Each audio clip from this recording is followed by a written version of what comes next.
रूसी तानाशाह Vladimir Putin ने कहा कि मॉस्को अचानक यूक्रेन के खिलाफ युद्ध के शांतिपूर्ण समाधान पर चर्चा करने के लिए तैयार हो गया है। हालांकि बातचीत में जमीन पर बनी स्थिति को ध्यान में रखना चाहिए। हालांकि मैं याद दिला दूं, इससे पहले यही पुतिन डोनबास के सभी इलाकों से यूक्रेन की सशस्त्र सेनाओं को हटाने की मांग कर रहे थे।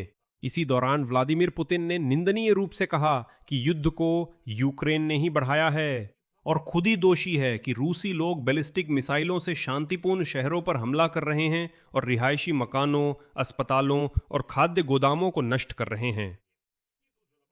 और फिर तुरंत जोड़ दिया कि रूस के यूक्रेन पर हमले कथित तौर पर यूक्रेन के रूस पर हमलों से ज्यादा असरदार और प्रभावी हैं।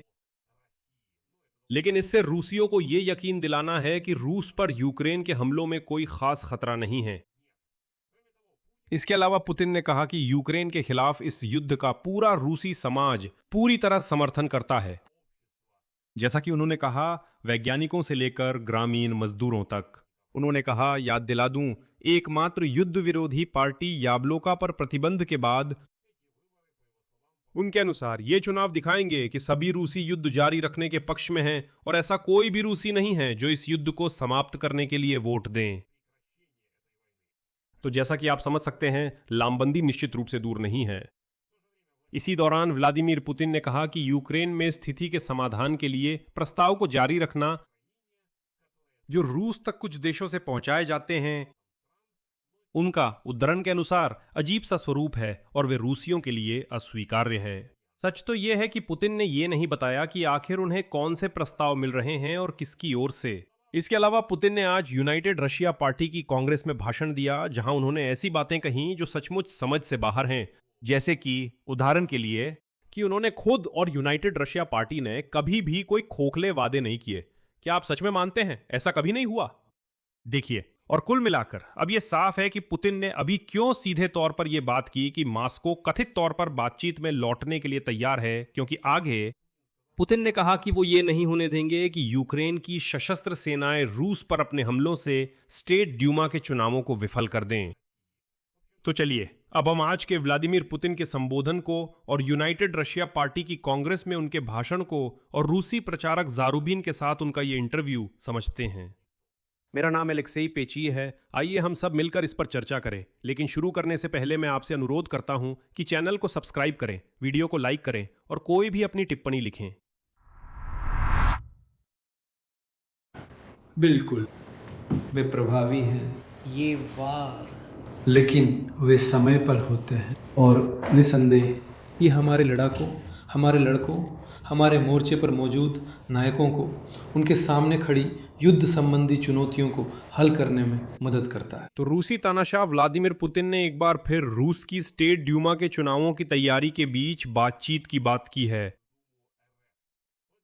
व्लादिमीर पुतिन ने कहा कि मॉस्को अब भी यूक्रेन के साथ संघर्ष के शांतिपूर्ण समाधान पर चर्चा करने के लिए तैयार है, लेकिन बातचीत में जमीन पर बनी मौजूदा स्थिति को ध्यान में रखना चाहिए।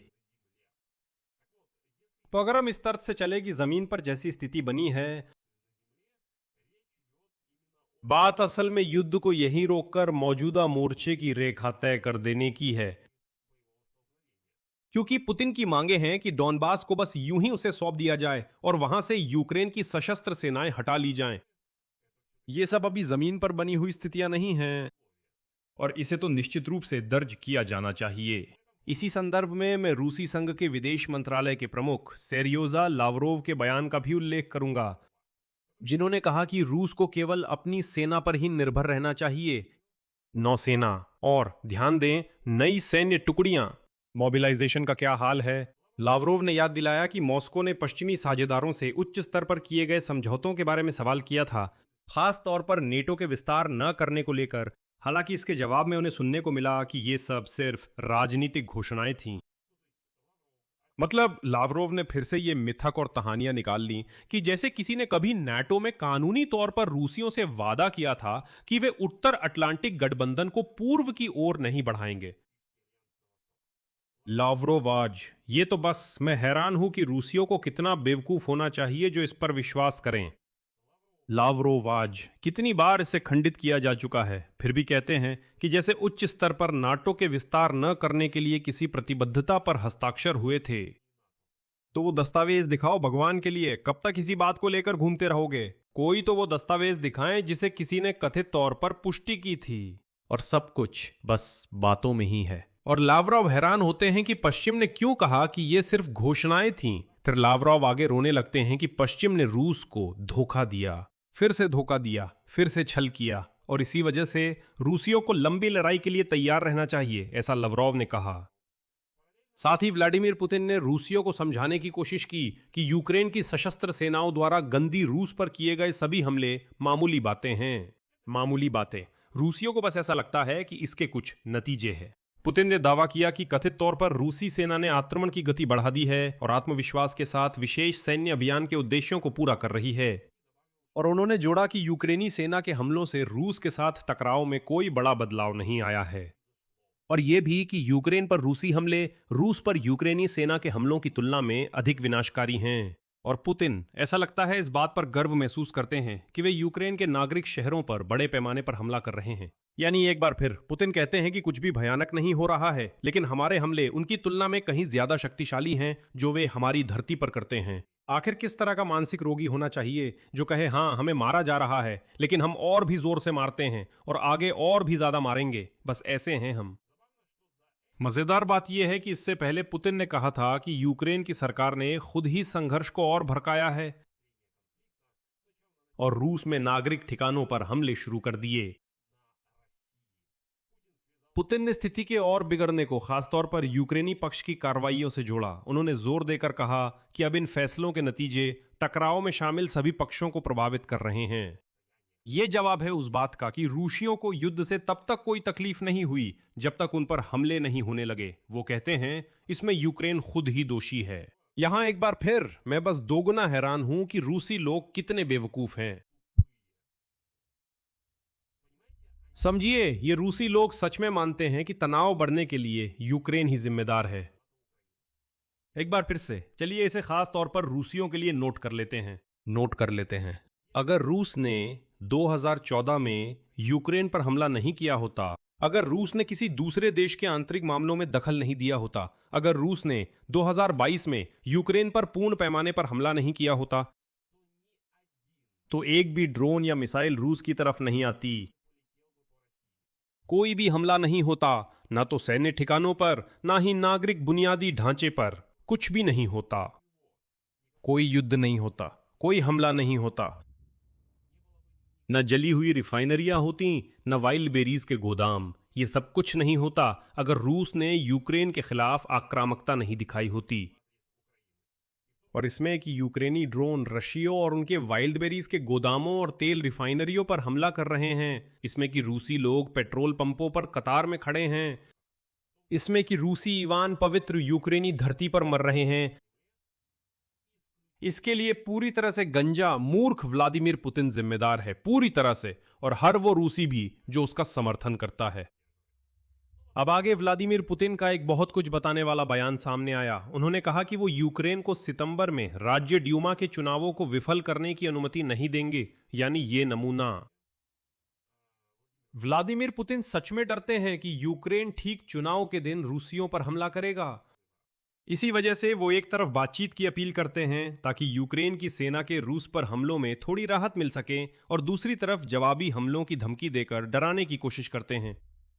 इसी बीच आज रूस ने दूसरे देशों, जिनमें पश्चिमी देश भी शामिल है, से अनुरोध किया है कि वे उसके दूतावास के बाहर राज्य ड्यूमा के चुनाव के दिन प्रदर्शन करने पर रोक लगाएं। रूसी लोग जर्मनी या स्पेन जैसे देशों में पुतिन के लिए वोट डालने जाने से डरते हैं।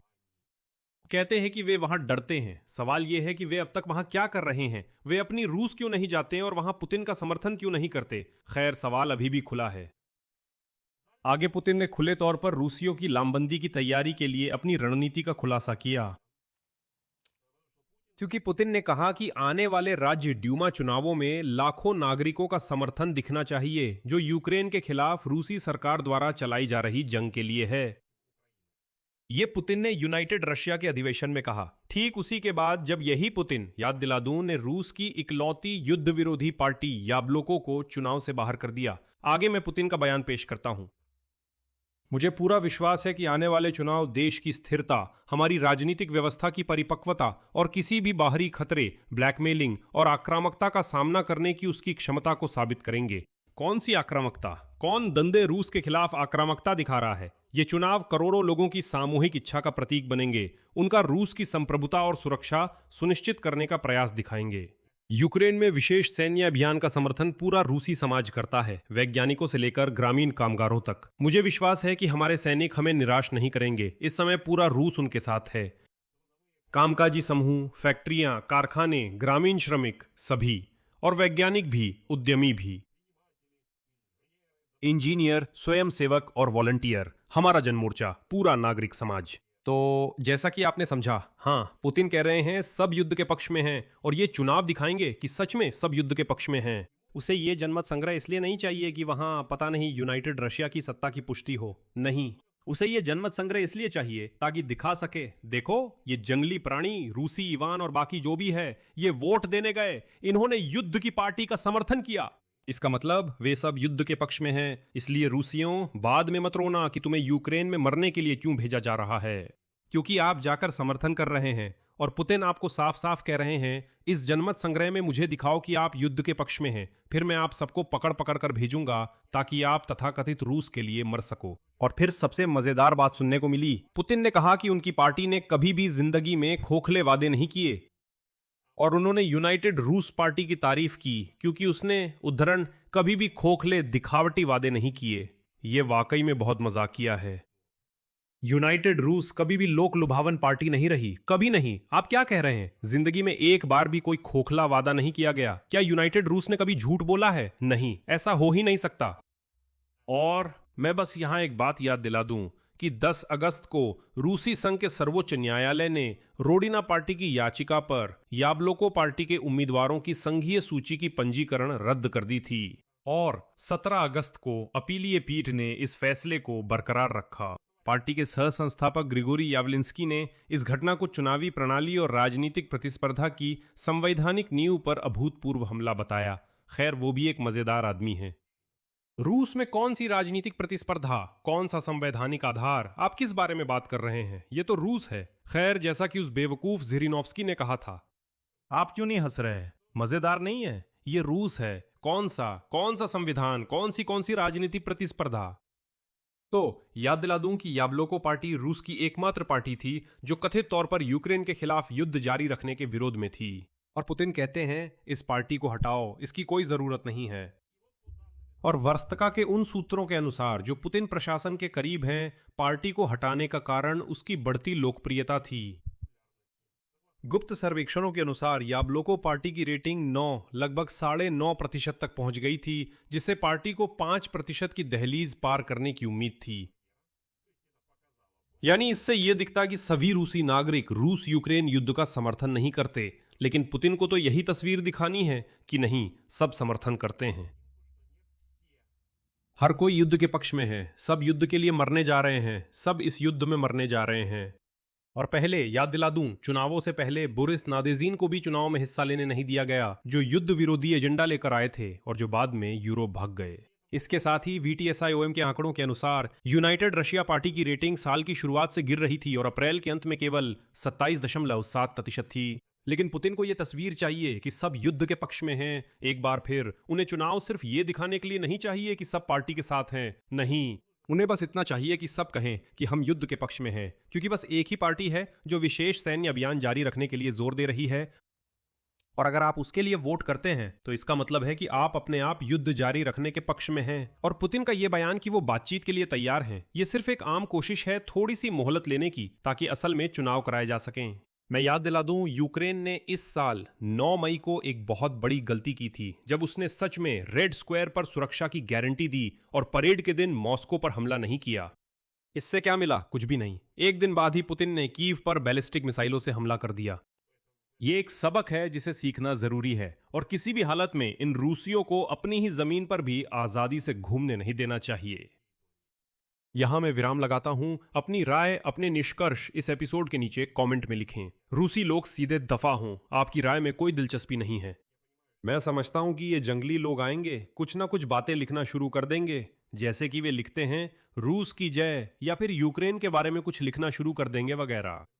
तो मत लिखिए, किसी को भी कोई दिलचस्पी नहीं है। बस ये जानते हैं, ये बिल्कुल ऐसे है जैसे कोई अजायब घर हो। देखते हैं वहां कुछ जंगली लोग कूद रहे हैं, कुछ लिख रहे हैं, जैसे कि अपनी कोई राय जाहिर कर रहे हैं। तो जाइए रूस में, आपके पास वहां क्या है, वहीं जाकर अपनी राय जाहिर कीजिए। बस मैं तो समझ ही नहीं पा रहा हूं कि रूसी लोग अब तक अमेरिकी यूट्यूब पर कर क्या रहे हैं। आप क्या कर रहे हैं? ये तो बैन की गई सोशल नेटवर्क है, ये तो दुश्मन की सोशल नेटवर्क है। आप यहां क्या कर रहे हैं? खैर हाँ, ये था एक तरह का भावनात्मक विराम। वीडियो को लाइक करें जरूर, सब्सक्राइब करें, चैनल को सब्सक्राइब करें और बेल आइकन दबाएं ताकि नए एपिसोड मिस ना करें। बस इतना ही। अपना ख्याल रखें। सबको अलविदा।